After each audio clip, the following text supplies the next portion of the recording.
boy, what do you have to say here? It's November 12th, Madison Square Garden. Some thought it would never happen. Here we are. And it's a triple header, 3 title fights in one night. So you can't say they're not doing it big. They're doing their first ever show at the Garden. They're doing their first ever UFC in the state of New York, and they're bringing both guns to bear. So we talked about the Rashad Evans fight being canceled because of an issue with the commission there. But overall, this card is amazing. They just lost one of the main fights, but it happens. Unfortunately, that's fighting for you. And even the fights on Fight Pass look amazing. Let's start from the bottom, work our way up. Started from the bottom, now we hear. Oh, God. Hey, you're going to Toronto for Survivor Series. You should be happy about me making Drake references right now. That's true. All right, prelims. Let's talk Thiago Alvarez and Jim Miller. That one is probably moving up to Fox Sports 1, as we discussed. Mm-hmm. And what can you say about Jim Miller that hasn't already been said on so many of our shows and by so many other people? One of the longest tenured UFC fighters, perennial contender at lightweight, never seems to run out of gas. There are times that we've thought he was done, and like Diego Sanchez, he finds a way to get back in the mix again. Even when he loses a couple of fights, he'll win a couple. So, again, I don't know that I ever see Jim Miller getting all the way back up to the top, but as guys you want to respect and admire and always know they're going to bring their A game to a fight and just totally bust ass for 15 or 25 minutes, Jim Miller is up there near the top of the list. And Thiago Alvarez is one hell of a fighter, too. I mean, this is, I think you're right. I think this fight will be moved up, but that's a great scrap there. Mm-hmm. And Alvarez, even the guys that he's lost to are among the best of the best. So you can't say that he isn't fighting with the top guys in the division. He lost to Condit, he lost to Campman, he lost to Story, he lost to Fitch, he lost to GSP. It's like any fight that he loses, he was fighting a super tough guy at the time. So he hasn't shied away from tough competition. No. This is like the old college football argument about strength of schedule. It's like, okay, you're 10-0, but who did you play? And Thiago Alvarez has played with all the best. Mm-hmm. Tim Boetsch fights Rafael Natal. Well, speaking of tough guys, you got 2 of them right here in the Barbarian and Natal. I mean, man, who do you even begin to pick in this one? Peter, I'll ask you. I'm going to go with Boetsch. But, I mean, Natal wins wouldn't surprise me. I don't think it would surprise me either. You know what? I'm going to make this more interesting for both of us because I didn't give you the odds on the Jim Miller fight. So instead of us just making our picks, I'm going to bring up these odds and we'll discuss the odds along with the picks. Does that sound good to you? Sure. All right. Well, for these 2 fights, the ones that we've already discussed so far, we've got Tim Boetsch as plus 135. Rafael Natal at minus 155. We've got Jim Miller at plus 140 and Thiago Alvarez at minus 160. So, based on that and based on my own personal feelings about it, I'll go with Miller as the underdog, but I'll go with Natal as the favorite. Okay. And Liz Carmouche against Caitlin Chukagian. Yeah. Now, I think you were shocked that this one was on Fight Pass. I think that blew your mind. Yeah, I mean, former title contender, she lost to Ronda Rousey, but she's on the last fight of the prelims. I mean, come on.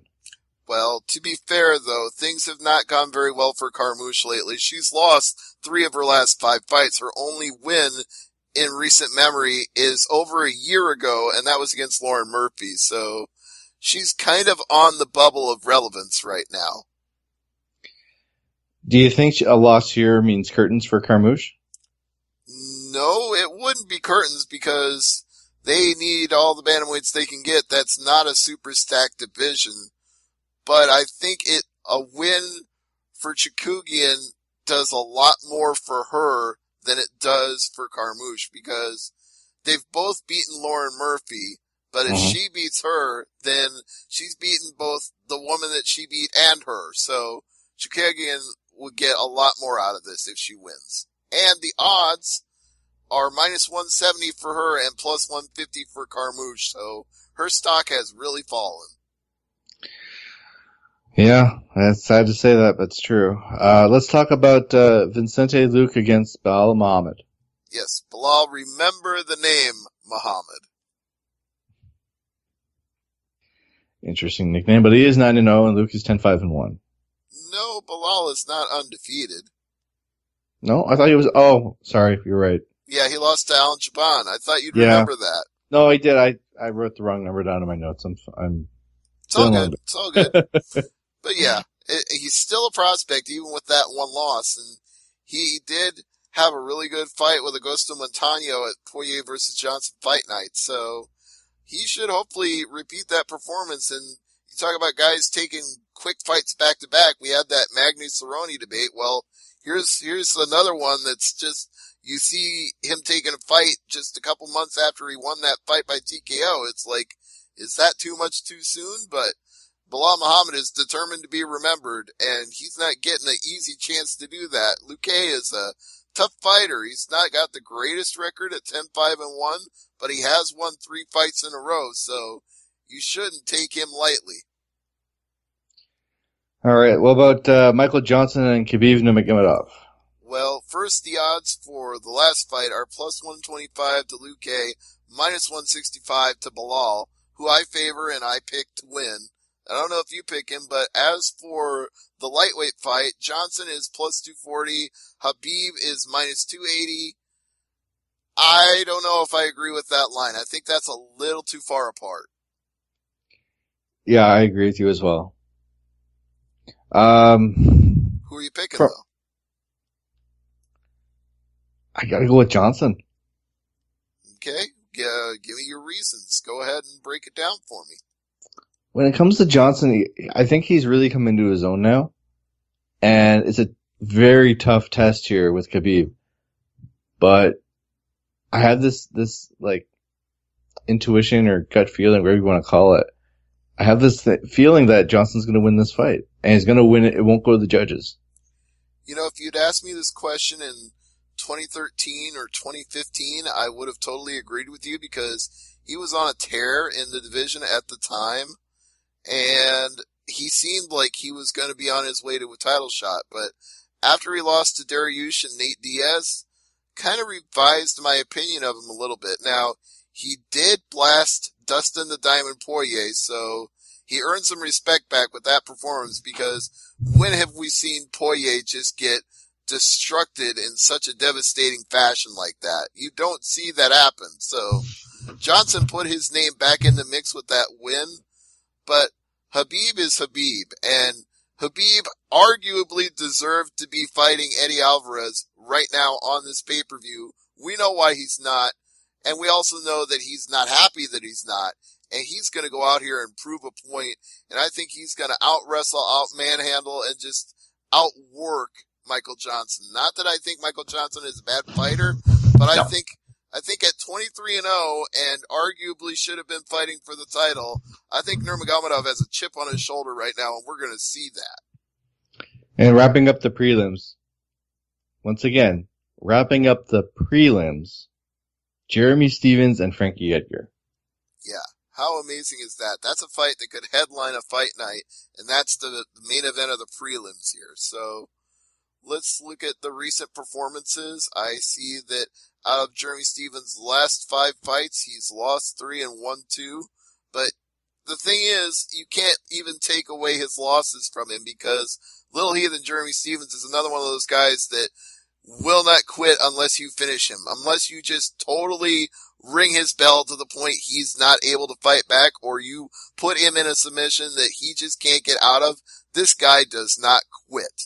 He will go the distance. He will show heart in every single fight he's in. So take nothing away from Stephens that he's only won 2 out of his last 5 because he fought hard in all 5 of those. Absolutely. And Frankie Edgar, We already know the record. We already know his accomplishments. The only thing that's gone wrong for him in the last few years is losing a title match to Jose Aldo, an interim title match. And ain't no shame in that, because Jose Aldo is one of the best in the world, but so is Frankie Edgar. So let's see what the odds makers have to say about that. They have Edgar at minus 340, Jeremy Stevens at plus 280. I don't know if I'd have made the line that wide, but I agree with the line. Even though I think it's overinflated, I think the right man is their pick, and I agree with the pick. Now, the thing about this fight is, I don't know how to say this, I'm just going to say it. Do you think a win by Edgar puts him, hell, I'll say both fighters at that matter. Do you think this fight here is a title eliminator? Because McGregor, if he wins the fight at 155, he'll drop the title. Aldo says he's going to quit. So you have no champ and no number one contender. I think for Frankie Edgar, it could be.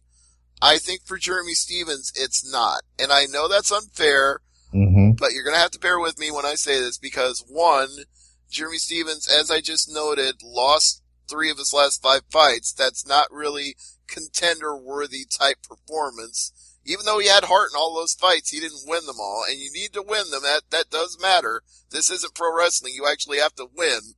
And he's number 7 in the division. I can't see him, even with a win over Frankie Edgar, automatically vaulting to number 1 or number 2. Even if Jose Aldo leaves, I don't think that happens. You don't think so? I think he'd probably move ahead of Edgar, but he'd still be like number 2 or number 3 or number 4. Wherever Edgar would be, he'd only be 1 ahead of him. All right, so let's go into the main card here. Raquel Pennington against Miesha Tate. All right, the odds makers had this one pretty close. Miesha Tate minus 175, Raquel plus 155. What do you say, Peter? I gotta say Tate on this one. Really? Yeah. Not even giving Pennington a chance off her last 3 fights? She's looked a lot improved in those fights. I'm a strong believer in Tate's abilities right now, and I think Tate is the way to go right now. So I think Pennington, it's going to be a good fight. I think it's going to go to a decision, and I think it's going to be a split or maybe like 28-27. I don't want to disagree with you. I want to go ahead and pick Miesha Tate. Is that your phone going off, or is that mine? That's mine. Sorry, go ahead. All right. I believe in Miesha Tate's wrestling ability, and I think that probably gives her the edge here.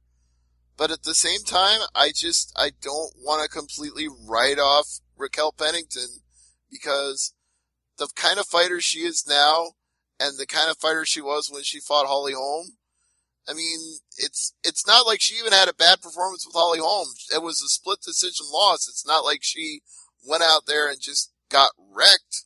So based on that, I think she is a sleeper contender, and people probably don't realize that, because at 8-5, she doesn't look like it, but I think with wins over Jessica Andrade, Bethe Correia, and Elizabeth Phillips, you gotta take her seriously. And I think if Miesha Tate doesn't, this could be an upset. All right, agree to disagree. What about Donald Cerrone and Kelvin Gastelum? All right, the odds makers have Donald Cerrone as a slight favorite at minus 155, Gastelum plus 135. Since I picked against Cerrone last time, and I usually don't do that, this time I'm going to pick him to win, which probably means he'll lose, because that's the way it goes for me. What about you? I think Cerrone will outclass Kelvin in this one. I think he wins in the second round.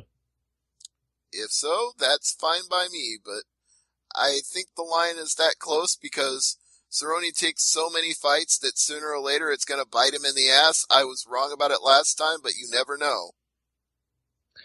All right, what about Yoel Romero against Chris Weidman?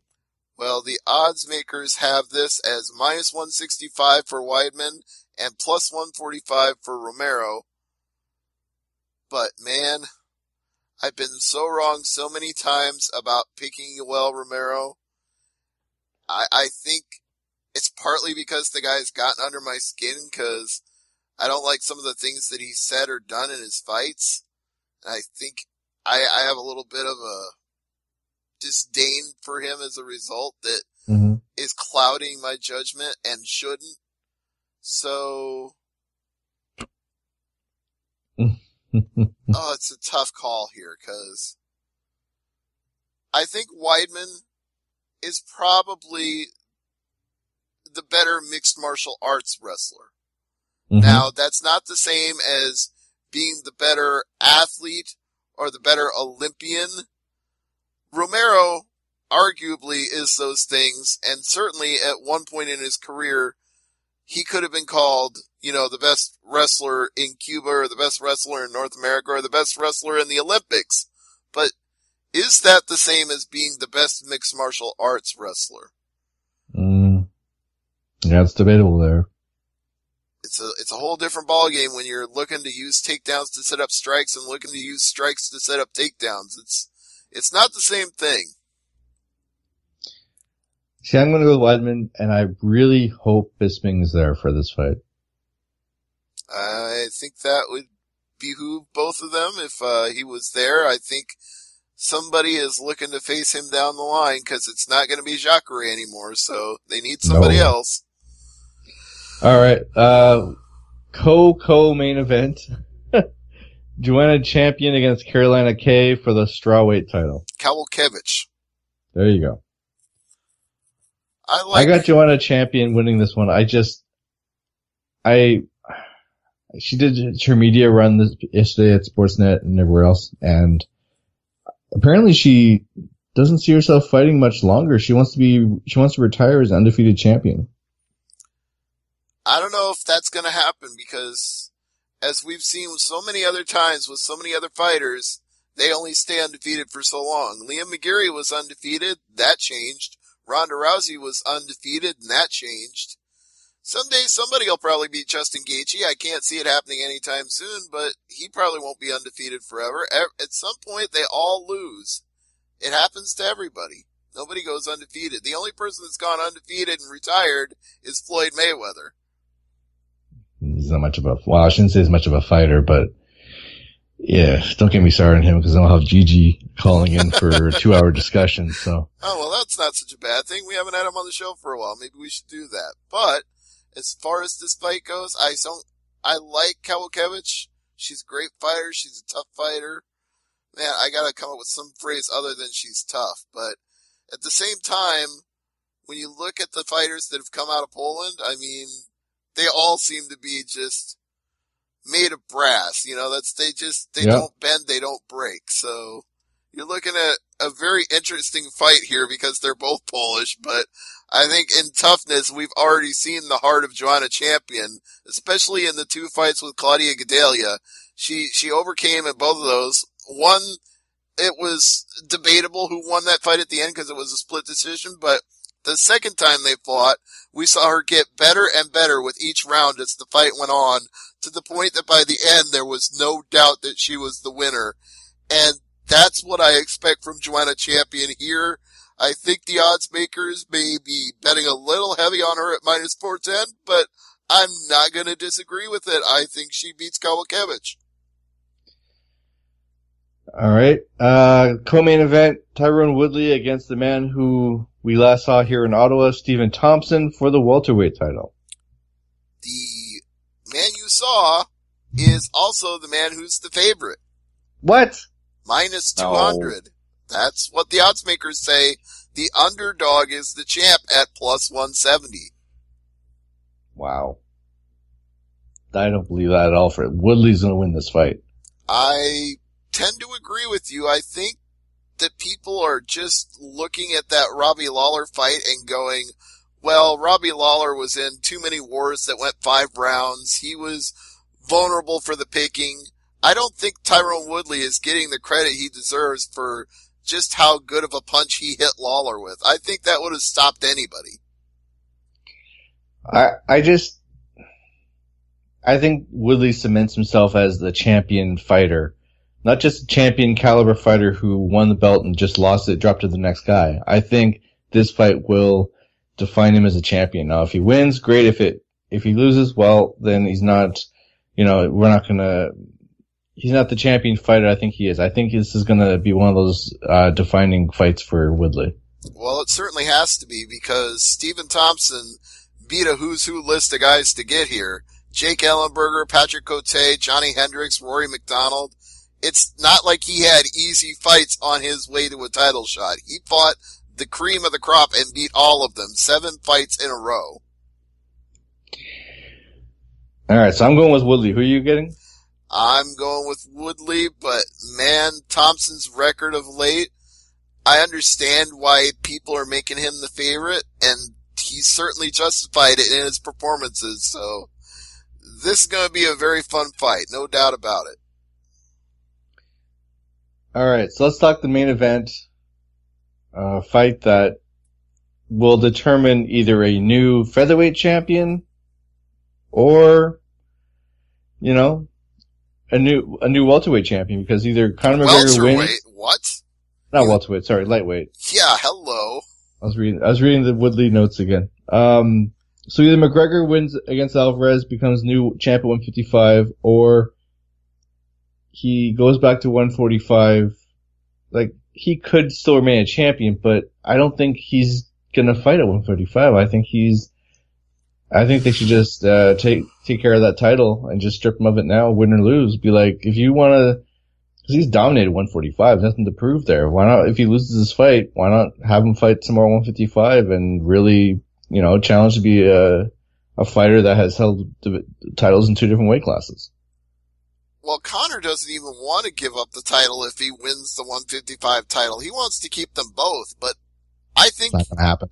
I think Dana White and WMEIMG both have something to say about that, and they might let him do it for a day just for the publicity tour and the photos, but they're going to make him choose. He gets to be the dual champion for one day if he wins. Did you hear what the screw up that happened on the UFC website? What, did they already list him as the champ? With the photo, yep. Well, they also did that with Newsweek and the magazine showing the winner of the election. But then they printed 2 different ones, so people tried to turn that into a conspiracy theory, and it's not. So what would it take to get your hands on a copy that says President Trump on it? Never gonna happen. If they shred them all, that's whoever wins, they have to shred them all. The loser nobody's gonna keep a copy of that. It'll be like they never existed. Oh man. Anyway, back to Alvarez and McGregor, because we're not talking politics here. So. Oh god, no. McGregor is minus 160. He is the favorite, and before you give your whoa, let me tell you why. When you look at how these two fighters stack up size-wise, there's a reason. Conor McGregor is 5'9", has a 74-inch reach. Eddie Alvarez, 5'9", with a 69-inch reach.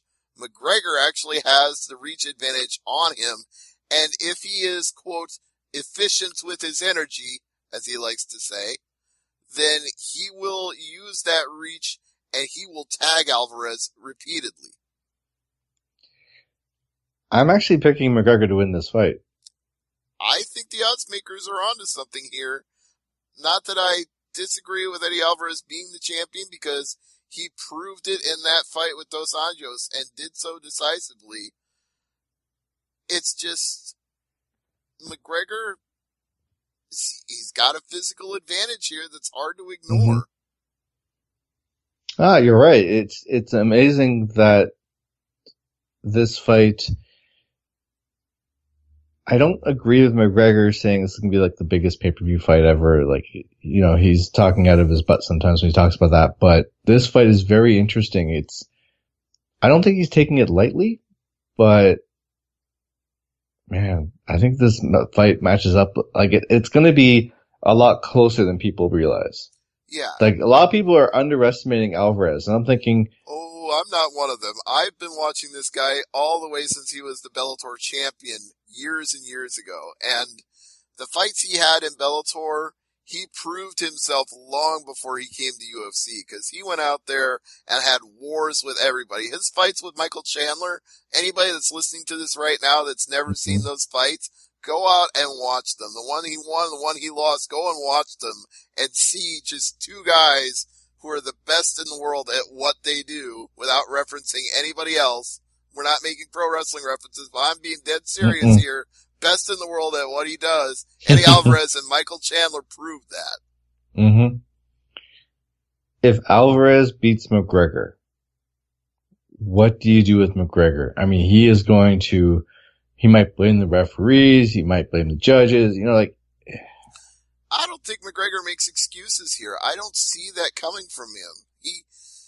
Even if you read what he said about the first Nate Diaz fight as an excuse, you can also read into that fight that he wasn't prepared for the circumstances that led up to that because he was expecting different things, and Nate Diaz got called on short notice and he wasn't expecting anything, so there was no pressure on him. Honestly, at this point, both guys know what they're in for. This is not a last minute change. This is not a last minute wait. So I don't see McGregor saying anything if he loses other than the better man beat me. Now it's time to go home and defend my title at featherweight. I think if he loses and he goes back to featherweight, Aldo comes back.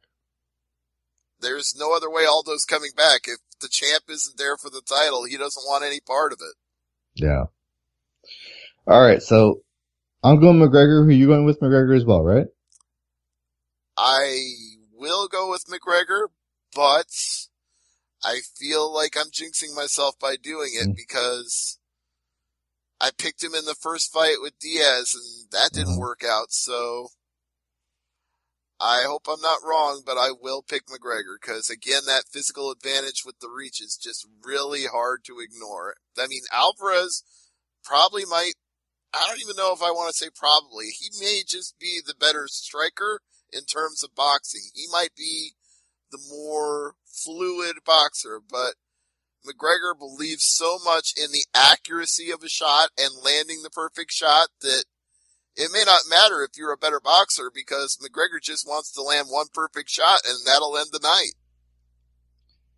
Well, there you go. UFC 205 this Saturday, November 12th, Madison Square Garden. Go check it out. Now, we are running low on time. We do have one bit of news to talk about, and it's a pretty big news item, Stevie. The 1-year suspension of John Jones. You seemed reluctant to talk about it, so I'm surprised you're tacking this on at the end. Well, I didn't want to rile you up after such, 4 different cards we had to talk about today, so I want to throw this in at the end just so we mention it. He's been suspended. I believe it's retroactive to July when he got popped for his drug failure. And Jones is claiming this as a victory because he didn't intentionally take a illicit drug or anything. There was no intent. It was, I know, he takes victory from a defeat. I don't know. He's just full of shit. That's the reason I'm laughing.